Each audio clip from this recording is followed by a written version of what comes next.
Hey, check this out.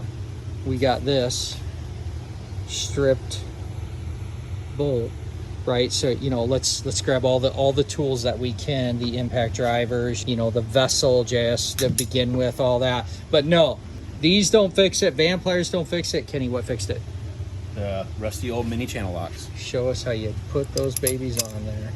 So assuming you have enough traction on the object you're trying to turn, most of your effort should not be on trying to close it, but on pushing it that way. So you have the grip and then you just turn.